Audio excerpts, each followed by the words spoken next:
Halo semua, selamat datang di pembelajaran IPA hari ini. Hari ini kita akan belajar mengenai teknologi ramah lingkungan di bidang energi dan juga transportasi. Coba kalian perhatikan gambar yang ada di layar monitor. Apakah manfaat kincir angin tersebut? Nah, untuk itu hari ini kita akan belajar mengenai teknologi ramah lingkungan pada bidang energi dan juga transportasi. Untuk lebih selengkapnya, mari kita bahas. Teknologi ramah lingkungan adalah teknologi yang dalam pembuatan dan penerapannya menggunakan bahan baku yang ramah lingkungan, proses yang efektif dan efisien, dan mengeluarkan limbah yang minimal sehingga dapat mengurangi dan mencegah terjadinya pencemaran atau kerusakan lingkungan hidup. Teknologi ramah lingkungan di bidang energi ada beberapa macam. Yang pertama, biofuel, yaitu teknologi penyedia energi alternatif dengan menggunakan sumber daya alam yang dapat diperbaharui. Biofuel berasal dari bahan-bahan organik. Ada dua jenis biofuel, yaitu dalam bentuk etanol dan juga biodiesel.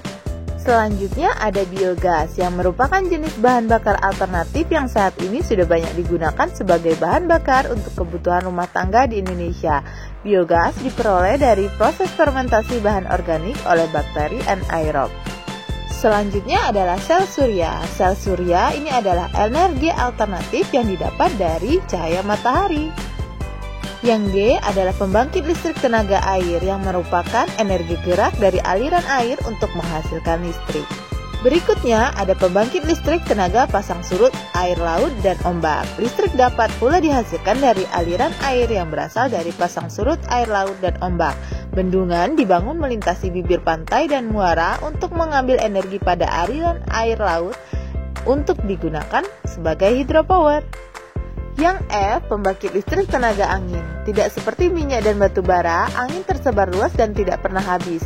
Dan pembangkit listrik tenaga angin sangatlah bebas polusi. Selanjutnya, energi geotermal, yaitu energi panas yang terkandung di dalam fluida air yang berada pada kedalaman lebih dari 1 km di bawah permukaan bumi. Bagian terakhir dari teknologi ramah lingkungan bidang energi adalah fuel cell dan hydrogen power. Fuel cell adalah sebuah alat konversi elektrokimia yang menghasilkan listrik dari hasil reaksi antara hidrogen dan oksigen.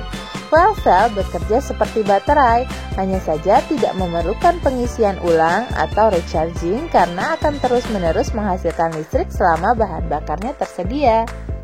Mari kita bahas teknologi ramah lingkungan di bidang transportasi. Yang pertama adalah kendaraan hidrogen. Kendaraan ini merupakan kendaraan yang menggunakan hidrogen sebagai bahan bakar penggerak mesin.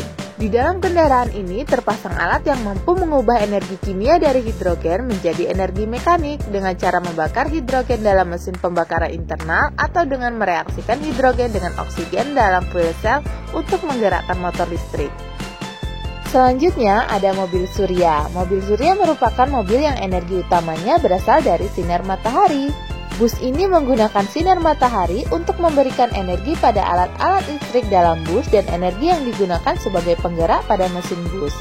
Dan yang terakhir adalah mobil listrik yang merupakan mobil yang didorong oleh satu atau lebih motor listrik, menggunakan energi listrik yang disimpan dalam baterai atau alat penyimpanan energi yang lain. Nah, itu dia pembahasan kita mengenai teknologi ramah lingkungan di bidang energi dan juga transportasi. Selamat belajar dan sampai jumpa di pembahasan selanjutnya.